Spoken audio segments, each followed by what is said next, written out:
Hello everyone, welcome to Infinite Learning. तो आज हम स्टार्ट कर रहे हैं जो हमारा बीपीएससी का 60 डेज चैलेंज चल रहा है ना। तो 60 डेज चैलेंज जो चल रहा है उसका हमने 5 पार्ट ऑलरेडी पढ़ लिए। ये हमारा छठा पार्ट होगा और आज हम और कुछ इंपॉर्टेंट क्वेश्चंस करेंगे। जितने भी क्वेश्चंस मैंने अब तक करवाए वो काफी इंपॉर्टेंट है, आपने पढ़े होंगे तो आपको पता लग गया होगा। ये हमारा सिक्स्थ पार्ट है। तो चलो आज स्टार्ट करते हैं। देखो, सबसे पहला जो हमारा क्वेश्चन है, जो हमारा आने के चांसेस है जिस क्वेश्चन के, वो है SRC, state reorganisation commission. State reorganisation commission जो है ना, ये 1953 में बनी थी। State reorganisation commission 1953। ज्यादातर इसके अध्यक्ष के बारे में पूछा जाता है, तो नाम याद रखना है फजल अली, और ईयर याद रखना है 1953। इसके जो मेंबर थे, उन और भी एक दो तीन मेंबर थे, उनके नाम भी याद रखना है, हृदय नाथ कुंजरू और के एम पानीकर। ठीक है। तो जो हमारा एसआरसी है, स्टेट रीऑर्गेनाइजेशन कमीशन, 1953 में जो कमीशन बनी थी, इसके जो अध्यक्ष थे वो थे फजल अली, और बाकी मेंबर जो इंपॉर्टेंट थे उनका नाम था हृदय नाथ कुंजरू और के एम पानीकर, है ना। जो हमारे सिक्स प्रेसिडेंट ऑफ इंडिया थे, नीलम संजीव रेड्डी, इनके बारे में पढ़ना बहुत जरूरी है। ठीक है। क्यों? देखो, नीलम संजीव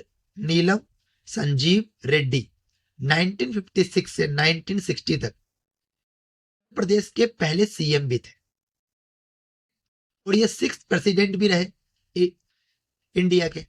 और ये पहले प्रेसिडेंट थे जो निर्विरोध चुने गए, मतलब जिनके खिलाफ कोई उतरा ही नहीं। और सबसे कम उम्र के राष्ट्रपति भी यही है।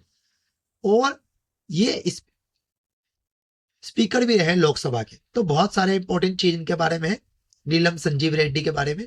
पहली चीज कि आंध्र प्रदेश के पहले सीएम थे। दूसरी चीज, ये छठवें प्रेसिडेंट थे इंडिया के।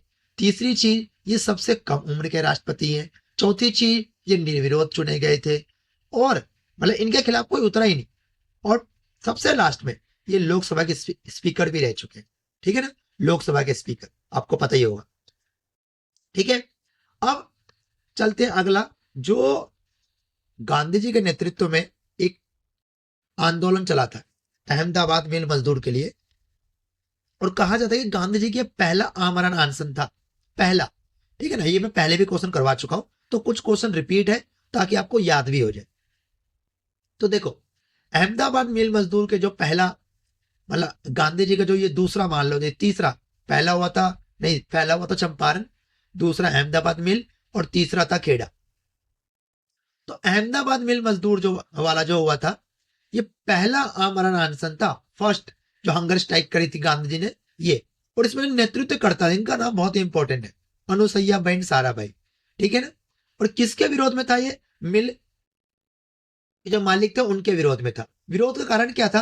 क्योंकि प्लेग के टाइम पे ना, इन मजदूरों को कुछ बोनस दे रहा था वहां के जो मालिक थे। उन्होंने क्या करा? बोनस देना बंद कर दिया, और वेतन की वृद्धि भी नहीं कर रहे थे। अब जब ये हंगर स्ट्राइक हुआ, उसके बाद क्या हुआ?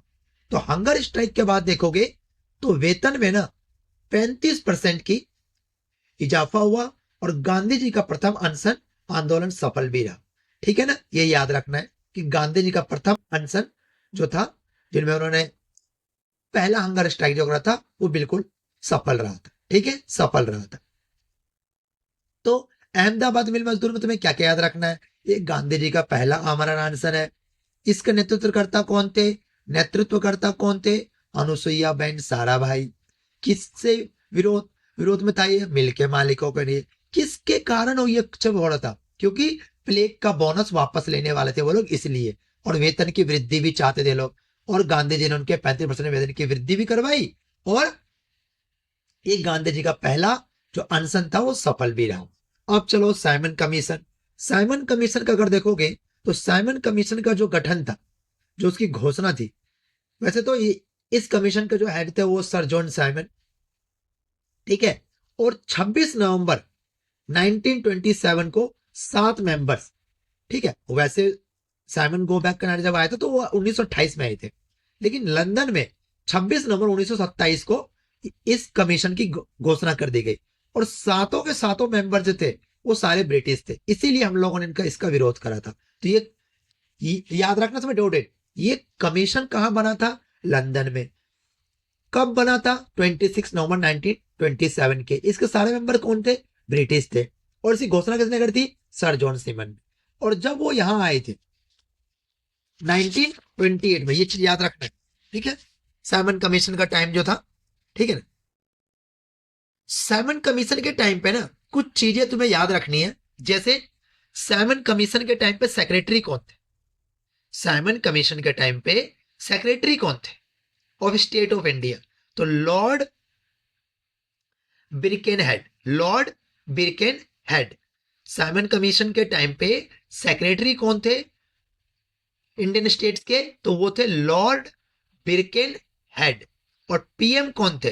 पीएम थे स्टैनली बेल्डविन, ठीक है। ये कंजर्वेटिव पार्टी के थे, ठीक है ना। दो पार्टी है वहां पे, कंजर्वेटिव पार्टी।